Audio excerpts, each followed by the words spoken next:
Senhoras e senhores deputados, nós tivemos um caso muito grave essa semana, deputado Bom Gás, líder do Partido dos Trabalhadores, no que diz respeito a mais um crime cometido pelo presidente da República.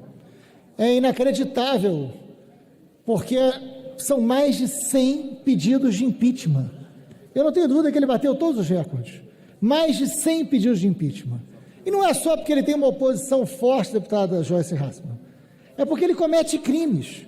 Qual foi o crime dessa semana? Numa gravação, diga-se passagem, ilegal e indevida, feita por um senador da sua base, é bom que se diga, o presidente diz ali claramente que é necessário alterar o conteúdo de uma CPI. É necessário não deixar aquela CPI investigar o seu governo. Ele diz isso. Isso está exposto, deputado Bom Gás, em todos os lugares. Vamos deixar uma coisa clara numa casa que tem como principal função a fiscalização do Executivo. Nós aqui nos esforçamos para fazermos leis melhores, para melhorar o país, com todas as diferenças, ainda bem que existem diferenças aqui dentro, porque esse é o sentido da democracia, mas a principal função do parlamento é fiscalizar o Executivo. Essa é a principal função, por isso a independência, por isso não cabe, é criminoso a interferência do Executivo sobre o Legislativo naquilo que é mais caro, deputado Marcelo Ramos, naquilo que é mais caro ao Legislativo, que é a sua capacidade e a sua obrigação de investigar o presidente da República. E o pedido da CPI, aprovado. Uma CPI, senhoras e senhores, ela precisa ter três coisas. Ela precisa ter assinaturas, a CPI do Senado tinha. Ela precisa ter objeto, ela tinha. E ela precisava ter prazo, ela tinha. Então não havia nenhuma razão para aquela CPI não ser aprovada. Daí a decisão do Supremo. Porque ela cumpria todas as exigências da Constituição. Então ela tem que ser colocada. E CPI, senhoras e senhores, é direito de minoria. CPI não é desejo de governo e nem desejo de maioria. CPI é instrumento de minoria, por isso é um dos instrumentos mais democráticos e mais importantes, porque faz a gente exercer um papel de investigação sobre uma denúncia grave de crime.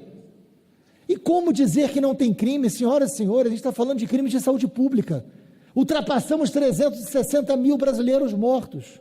Aliás, deputado Marcelo Ramos, eu tenho uma tese, compartilhada por vários outros, que não deveríamos, deputado Tony, chamar de pandemia. Deveríamos chamar de morticínio. Porque pandemia é quando quem mata é o vírus. Isso aconteceu na Austrália. Isso aconteceu em alguns outros lugares. Aqui, não foi o vírus que matou.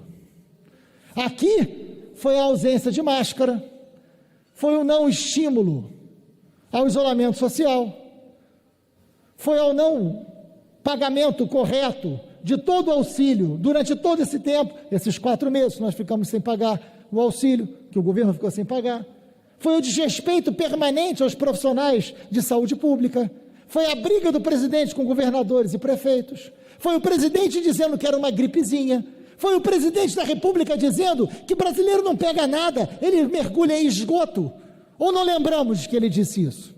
Ironizou a pandemia, ironizou os efeitos alardeados pelo mundo inteiro do que iria acontecer aqui. O vírus chegou aqui, deputada Joyce, muito depois de ter chegado em diversos outros lugares do mundo. Nós tínhamos a obrigação de aprender o que fazer. Fizemos tudo errado. O presidente Bolsonaro fez tudo errado. Não poderia jamais fazer isso. E foi alertado por esse parlamento. Esse parlamento disse, desde o início, que o auxílio emergencial não poderia ser de R$200, como ele mandou para cá na primeira mensagem. Se dependesse do presidente, a primeira ação seria de R$200, e não de 600, como nós aqui aprovamos.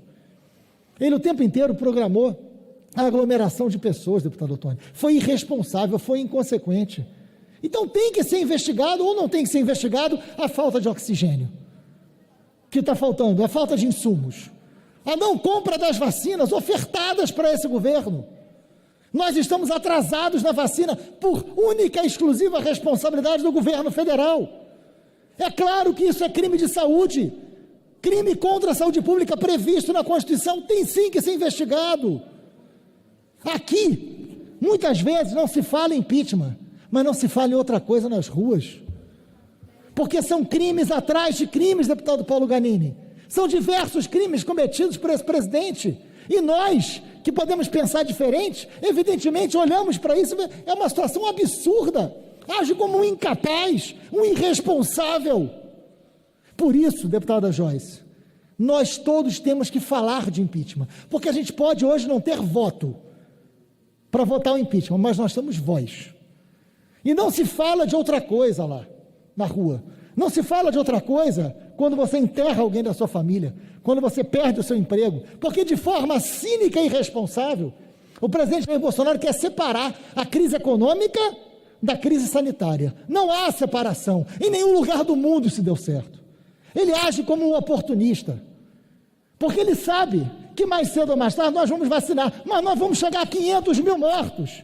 E a resposta dele publicamente foi: e daí? Foi isso que ele disse, deputado Alessandro Molon. E daí? Como o presidente da República fala, e daí? Para milhares de pessoas do seu país morrendo. Quando ele não tomou as atitudes, então tem sim que ser investigado. Essa CPI é fundamental. E ele tentou interceder cometendo mais um crime. Por isso é preciso que se fale de impeachment. É preciso que se garanta a CPI.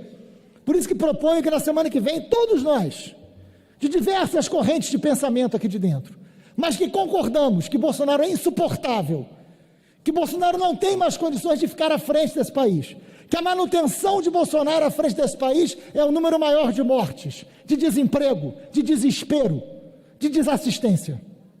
Temos que falar de impeachment. Temos que tocar nesse assunto. Temos que criar o clima de impeachment, porque é esse o clima que a rua está exigindo. É claro que nós não podemos fazer passeata e encher as ruas, porque temos responsabilidade ao contrário do presidente da República. Ao contrário do presidente. Nós não vamos fazer isso. Mas é preciso que aqui, a gente, todas as sessões, a gente fale dos crimes cometidos, fale do impeachment, provoque este debate. Isso é decisivo, porque nós não podemos silenciar ou assistir a esta barbárie, como se estivéssemos assistindo de um lugar qualquer. Estamos no parlamento. Eu, deputada Joyce Molon, acompanhou isso de perto, éramos deputados estadual juntos, presidia a CPI das milícias. Na época que presidia a CPI das milícias, o deputado Flávio Bolsonaro, hoje conhecido por outras coisas como senador, ele fez um discurso na época dizendo que não via necessidade na CPI das milícias. Hoje eu entendo porque que ele disse aquilo naquela época, né? O mesmo deputado que fez homenagem ao Adriano da Nóbrega, um dos maiores matadores e milicianos do Rio de Janeiro, viu, Paulo Ganini? Quando nós aprovamos o relatório da CPI, Molon, nós estávamos juntos lá, o deputado Bolsonaro subiu aqui, neste lugar onde eu estou, para defender a legalização das milícias, a legalização da máfia, a legalização do crime organizado. Porque o Rio chegou a uma situação que crime, polícia e política não se separam mais. Eu vou repetir, crime, polícia e política não se separam mais. E é desse esgoto político, desse subterrâneo mundo político, que nasce Jair Bolsonaro. Ele e os seus. Lamentavelmente, para governar esse país. Mas eles não representam a totalidade nem do Rio de Janeiro e nem do Brasil. Por isso eles precisam ser enfrentados em todos os lugares. E nós aqui temos a obrigação, Bom Gás, de pontuar cada crime cometido por ele. Como fizemos na semana passada, Molon, no crime cometido em relação às Forças Armadas. Como temos que fazer novamente no crime cometido contra a CPI. Porque a Comissão Parlamentar de Inquérito tem uma função pedagógica, tem uma função investigativa, tem uma função decisiva nessa casa. Então não pode um presidente interferir para dizer que não quer ser investigado, que vai investigar o governador. Quem é o presidente para fazer isso? Não pode. Não pode querer mudar o conteúdo de uma CPI. É muito grave, é mais um crime cometido. Então a proposta aqui, gente, é que a gente transforme o nosso voto, que não é majoritário, numa voz que nas ruas será majoritária. Porque a derrota de Bolsonaro tem que começar agora. Porque Bolsonaro não representa uma alternância de poder. Ele representa uma ruptura desta alternância. Ele não tem compromisso com a democracia. Por isso ele não respeita o parlamento, não respeita as minorias. Ele é do que há de pior na política brasileira. Por isso tem que ser enfrentado. Ele não é alternância de poder. que a gente traga de volta a política para o debate democrático. Obrigado, deputado. Só para que mantenha informado, o deputado Otônio de Paula usará a palavra